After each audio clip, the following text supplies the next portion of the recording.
ingilosi ndiza emkhathini wezulu. Ya. Inevangeli eliphakade elishuyela kwabahlezi emhlabeni. Mana. Uthwala ngilosi yayihamba yenzani? Kungakabikho umuntu owuMr Bani. Ngoba namhlanje abantu baxabana nje behlukana mina ngokabani ilahlekile information ukuthi ibandla likabani. Ngisayilapha ngahlala ngihlale nje ngiqambule zami mina mfana. Uma ngabatshela ukuthi abakabani abantu bazohamba nami.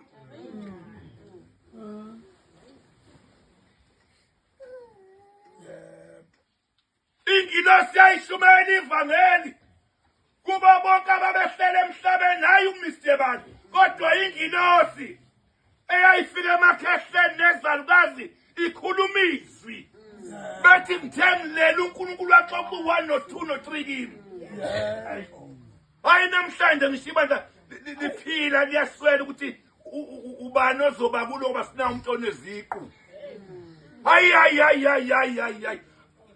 uThixo wavala libandla thungela ingilosi azithi incwadi noma beziwula akudingi ukuthi wena uneziqa ingakana kodwa noma beziwula bawaduka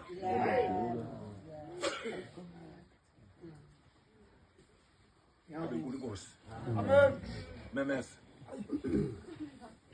Ngase ngibona enye ingilosi ndiza emkhathini wezulu. Yeah. Inevangeli eliphakade elishuyela kwabahlezi emhlabeni. Yeah. Nakuzo zonke izizwe nemindeni nezilimi nabantu. Ngizohamba njengabo bonke bonami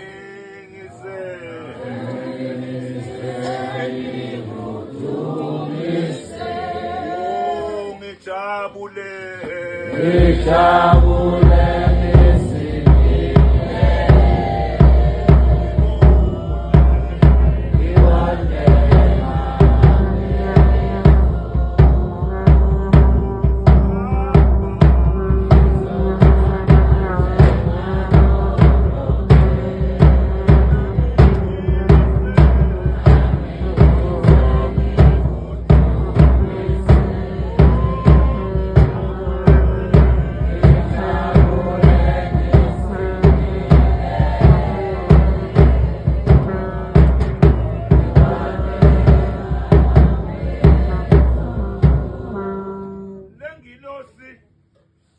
akaxoxa indaba kaJesu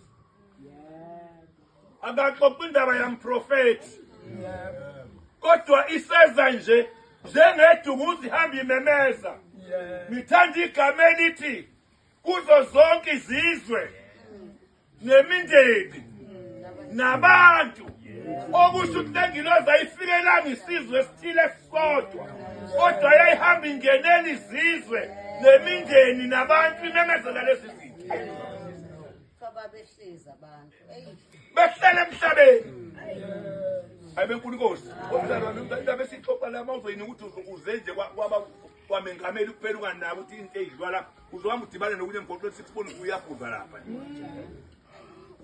izinto eyixoxa nje ngisuka unebhadi mzali into eyixoxela nje uhamba ulahleke endleleni ngoba asixoxe indaba yenganekano zolibo lokuzalana kodwa information ngethi uNkulunkulu ufunani uNkulunkulu uhlelele umhlaba ubhizi uhlela into zabo ngixoxela thina lapha simanga ngokuhlelwa ngabantu wena njengebandla mawungeza ukuqaphela ukuthi ngisukhonza ebranchini unjani wazi ukuthi ungokabani wena ungokabani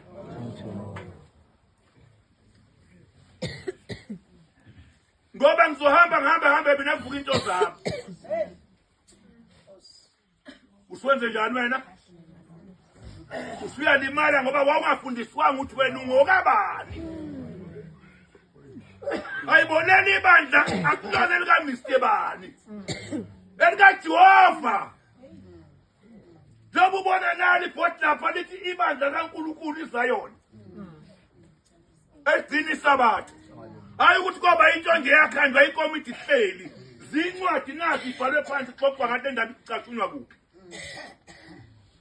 memeza ngifuna ukuze ngilahleke kakhulu verse number 7 isho ngezwi elikhulu ithi mesabeni uNkulunkulu nimnike inkazimulo ya ngokuba ihora lokwahlulela kwakhe selifikile. uJehova into yokuqala la uyena waqala ukhipha imessage esuka ezulwini ethi mesabeni uJehova ninamazulu nomhlaba nimnike inkazimulo ngoba ihora lokwahlulela selifikile. Hayi beNkosi uma ingilosi simemezile izwi sebelizwile abantu esehla uJesu efika emhlabeni isimemezile ingilosi balizwa abantu izwi nikhona abazalwane ubese esebaqoqa-ke manje uJesu exoxa ukuthi njengoba abantu sebelizwile izwi elehla ngengilosi kumele bahlanganiswe kanjani abantu 87 amahubo nina naphula yenhliziyo yami kodwa naphula yenhliziyo yami nina naphula yenhliziyo yami naphula yenhliziyo yami nina naphula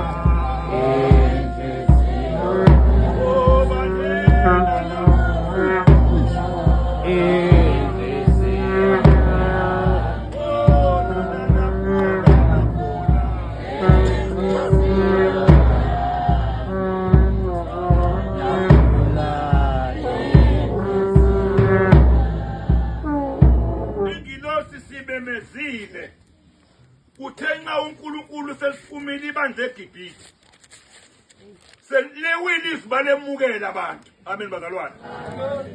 uDavide exoxa uJesu ngomlomo kaDavide encwadini ka87 awumemeze verse 1 87 verse 1 iJerusalem ikhale izizwe hamba wena isisekelo asibekileyo sezintabeni ezingcwele yebo uJehova wathanda amasanga aseSiyoni kunazo zonke izindlu zikaJakobe. Ngesikhathi ingilosi simemezile yehle ezulwini kuDavide ubese sho uJesu njengamanje nina nibuthiwe uJehova wathanda amasango kunazo zonke izindlu zikaJakobe. Ingilosi ngesikhathi imemeza wabuye wehlaba uNkulunkulu wazowuhlela umhlaba uxoxa manje ukuthi kufuneka singene kanjani.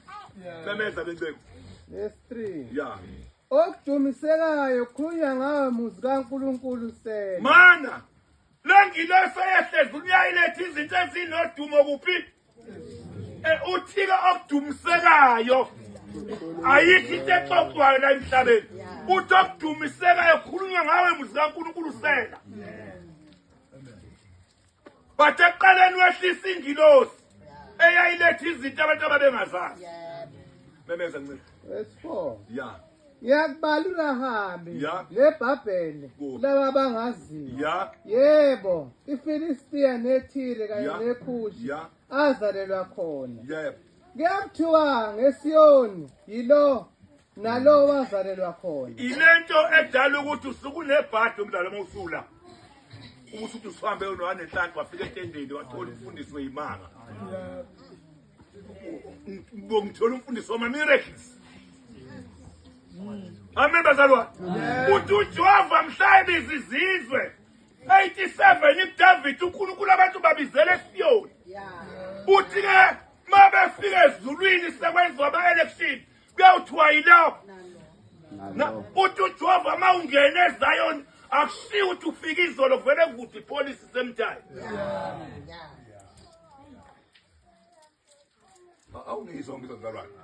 Kuyawuthiwa ngeSiyoni yilo nalo wazala kuphi ya ilento ngithi mina angifuni ukuba mude kodwa ngifuna ukubuye ngikukhumbuze mzalwane ngoba isikhathi esikuzoshesha kakhulu inkonzo zanda ngalendlela ongekuyazi kodwa zonke ibiza igama likabani kodwa isisekelo esibekwe uxoxa nguJesu ey'ntabeni ezinjani uJehova uthanda amasangaphi asiphume sixoxele izwe lezi zinto ungabi isula somzalwane othi ningakazi lutho ngangisiyoni uthatha ingubo ziyoshiswa ngamadimoni ematendeni uZayoni unalo moya bezizwe abangawuthandi ngoba ubamba imfihlo abantu abangazazi that is why mawufika lapha ematendeni kuzozwa abamirekhi ziqala awasebenzi ningaqatshulanga lezi imfonto okuqala hayi awungizwa uma twagumlaniso ingoba kunalama power okwakhuleka labafundisi lezi izinto zabamba izinto manje into zethu esiyilanda le ngeke isebenze niya lezi intambo zasinda Ingobezomo. Ula izindlebe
nalo wazalelwa khona Yeah. ophezu konke uyaliqinisa Yebo. mhla uJehova elobizizwe uyakubala ukuthi lo wazalelwa khona sela abahubayo nabasinayo bathi imithombo yami yonke kuwo Mana.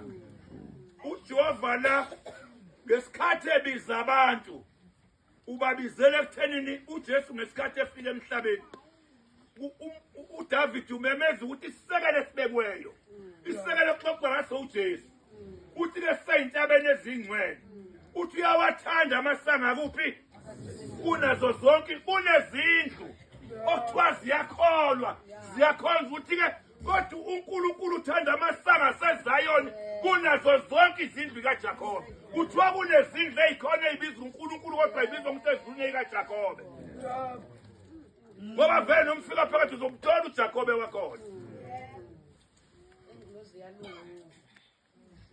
ukhona ukhona ngiyathanda ke bazalwane sigijimeni John 6:31 angifuni uba mde kakhulu sile ihambeni zethu uphelele ukuthi ngithi mana uJehova selikhethile ibandla lakhe walimemeza negazi lakhe ale ngesiphambanweni hayi bazalwane hayi